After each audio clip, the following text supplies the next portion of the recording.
But a warrior has got to be able to go against what seems to be popular. A warrior has got to up the ante, push the envelope. But in order to do that, we got to be clear about who we are and what it is that we want. And that's what the so-called leaders have not been able to give us. They have no agenda. So that means that you're always compromising because you're always acting out of fear. If leadership really meant something, then you would never act out of fear.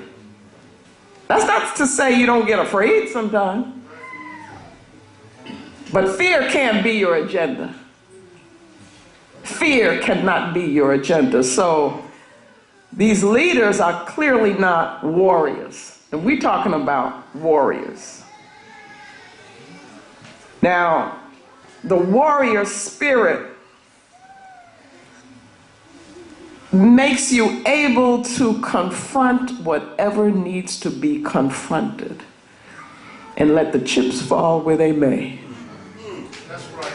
And what we've done is to develop a program, a plan, and so forth, which is to say, let us go the way of the least resistance. What's the easiest way? What's the way that's, not going to get people mad at us?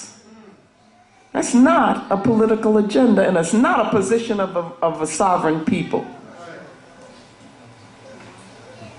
So I think what I'm really doing is questioning this whole thing of leadership. We've watered down the concept of a leader. We have Uruguayized the concept of a leader. So that now, who we consider to be leaders, it's you got to be a star. And when I say a star, I don't mean a black star. I mean like Hollywood. That's what I mean. You got to be popular, and you got to say the popular things. See, I was trained by none of John Henry Clark. And that gives me the power to say what I think is truth to my people. And that's what he did. Even when it was unpopular among our people, he had to tell the truth. And he said, watch out now. He ain't working for you. Watch out. And people came to him and they warned him. They said, Professor Clark, you really want to say that? You really want to take this position? He said, yeah, because this is the truth. Now that's who I was trained by, so I got to do the same thing, okay? But when we talk about leader now, that's not what we're talking about. We're talking about the person who wants to remain popular. We're talking about the person who may be glib, got away with words, but they're really not saying anything. That's what we're talking about. We're talking about the person who develops this personality thing that makes them all about them. We're talking about the person who always wants to stay in the limelight. Person who's ego tripping. So I'm suggesting that we scratch that term, leader. And that what we need are organizers, we need warriors. We need victors. Me, I'm in it to win it. There's nothing less than that. That's what Baba Kobe said on Friday. We in it to win it. So we do whatever we have to do to make that happen. And we say whatever we know is truth or believe is truth or have thought about it. Okay? Problem is that the so-called leaders are not doing political analysis. They're not doing historical analysis. So therefore, they're not in a position to be a vanguard. You see, they're not in a position to teach because they're not doing the work that you do when you want to take your people where they need to go. So I'm raising that here, and I'm saying that we need to more think in terms of what we need to be in order to be warriors, what we need to be in order to be organizers of our people, and then one of the most important things, which I will be talking about, is being visionaries. That's what we're lacking.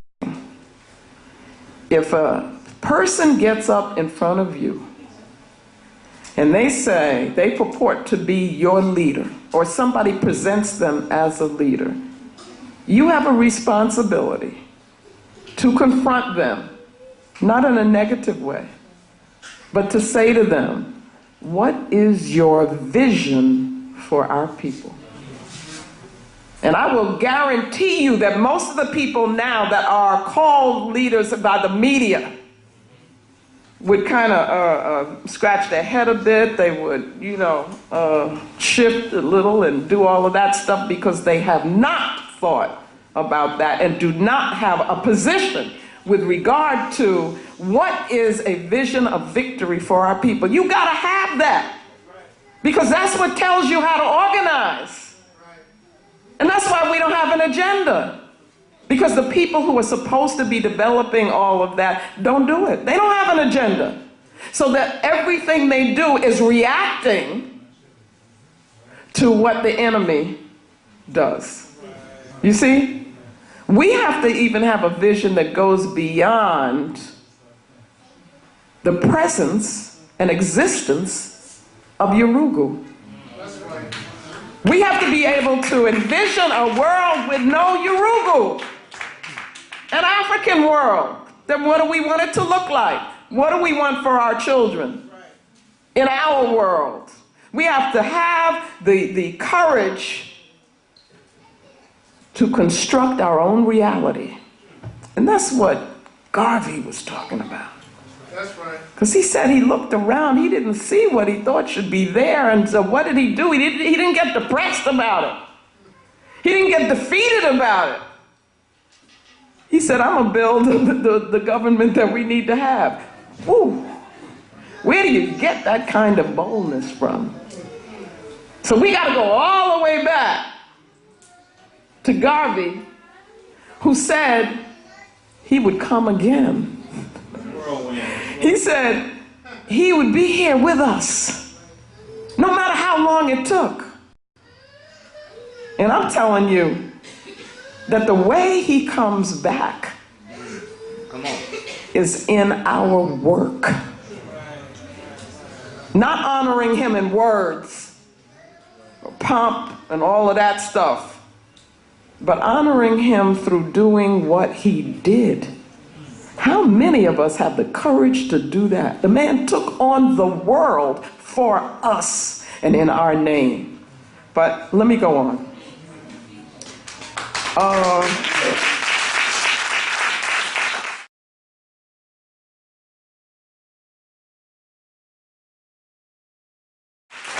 Okay, it's about power, y'all.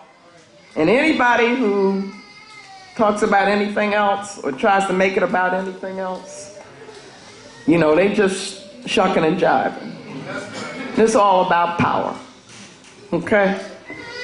What I want to do is, I want to introduce some concepts, because one of the things that I do, that I've used as a process, rather than a methodology, because it takes me, it transforms me, is to study our ancestral civilizations, our ancestral languages, and get from them concepts that we can use to anchor our thoughts, and then use those concepts to apply to us now. Okay, that's my work. And so today I want to quickly introduce to you some concepts, and I'm going to use a kind of paradigm, a model that comes from the Dogana people of Mali. And the first one that's up there is Sodai, which is clear vision. And I'm saying that we need to be developing vision. And the vision has got to be of African sovereignty. That's clear. And it keeps us focused. So what I want to do is to go back quickly through the paradigm. And stop me if there's anything that you don't understand. And I hope some people are taking notes. Hope a lot of people are taking notes. Jiriso in this paradigm would be like the most, I started to say fundamental, but it isn't fundamental at all. It's like the lowest level of knowing. It really is the level on which the European worldview is built. It's the most simplistic, not simple in a good way, but simplistic. So we call it word from the front. And that means really what you see is what you get. You see what I'm saying? Is that it is the literal level. It is the superficial level. It has no depth. Now you know, to understand anything that African people are talking about, doing, their music, you know, our science, all the things that we did, you got to think deeply. And this is about African deep thought. You know, you can't be easy on yourself when it comes to African thought and African life. And organizing for African people. You got to work. You got to think. And you got to think deeply. Jiriso is not that. Again, it's what you see is what you get. So ain't no interpretation, and it can't be any understanding. So Jiriso is sight without understanding. Everybody got that?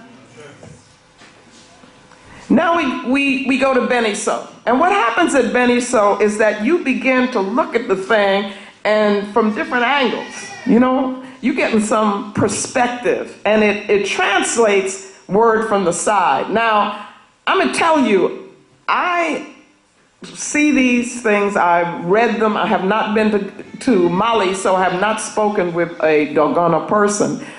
I am interpreting and using them just like I did with the term Ma'afa, just like I did with the term Yurugu. I am using my African spirit to say, how does this apply to us? And how can we use this for analysis? Okay?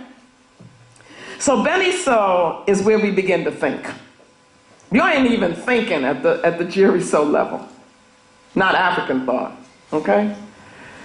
So we're at Beniso, and we're beginning to develop a viewpoint. We're beginning to develop a perspective. And one of the most important things that I teach our children, and I'm talking little, you know, from 6 on, is that we have to understand we have a perspective as African people.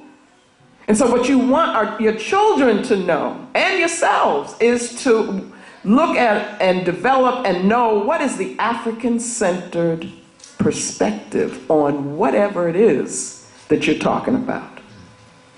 Okay? If somebody tells you, oh, there's just this objective thing and it's you know, universal, and so you don't need to interpret, then they're running a game on you. And that's what the Europeans do, and have been able to convince some of our people who are in the universities that, yeah, this is the highest form, is this objective thing that has no cultural base. That's a big mistake, okay? Because that particular objective view, objective truth, or whatever it is that they say they're giving you, represents their worldview and their perspective, which is anti-African. And you're going for it. You're going for the okie doke, or we're going for it.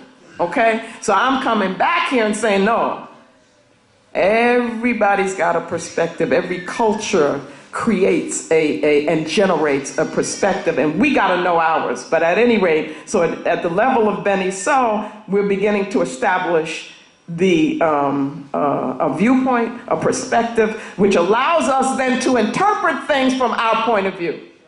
Got it? This is simple. So then I say that this, Beni So, is the level of sight with thought and perspective. Everybody with me? Yes. Good. Then we move to another level, and Bolo So is translated word from behind. Well, what I do when I'm working with the children is to say to them, I let them interpret it and think about it. What do you think that means? Because it really is open to us thinking and looking at it in different ways. There's no right or wrong way. For me, if I stand in front of something and I can see behind, then that means I can see through it. So I'm saying you're going inside there. So that's really deep. You can get inside something, okay? So I say it's penetrating to the inner meaning of whatever it is that you're looking at. Now remember, if we go all the way back to Jiri So, you're just looking at the surface and thinking that you know something. You don't know nothing, okay? Because you're not at the level of meaning. Meaning is very, very important. Without meaning, what is something? You know, they say, just give me the facts. All I want is the facts. Fact is nothing out of context. For a fact to have meaning, you have to put it into a context. And we define what that context is, and what is it? It's African sovereignty. Okay, so where does it fit within that? That's how we determine the meaning of something. And our children can do that. If we train them properly, they can think on that level when they're little. So we're finding the essence of a thing at the level of Bolo. So we're seeing through it, and we are getting insight.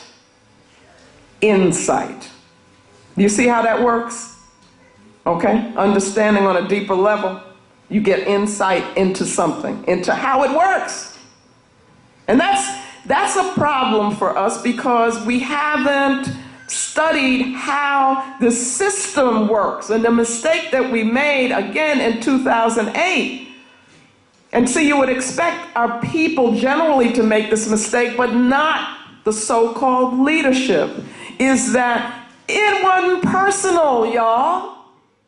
And it ain't personal now. It's not about a person. It is about a system.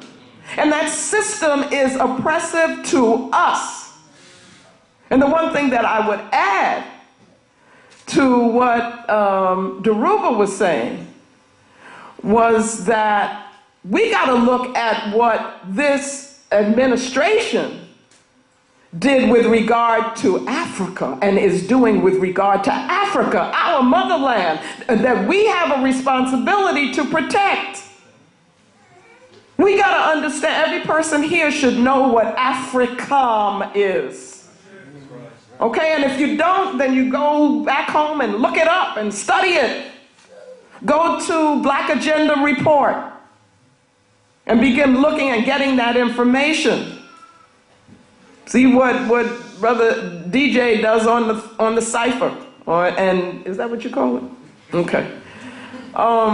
Get this information, because AFRICOM didn't just start in 2008. But Obama was on board and said that he was going to take it to another level. And what it is a military presence of U.S. in Africa, which is poised to bomb and kill our people. And of course, steal the resources which are supposed to be ours. Well, what is that? That's imperialism, that's colonialism, y'all. But see, what you're thinking is, and the mistake that we're thinking, it may be imperialism, it may be colonialism, but it ain't slavery. That's really what we're thinking somewhere in the back there, or feeling. That we're not slaves. But I'm going to ask you the question. What is to prevent us from being that?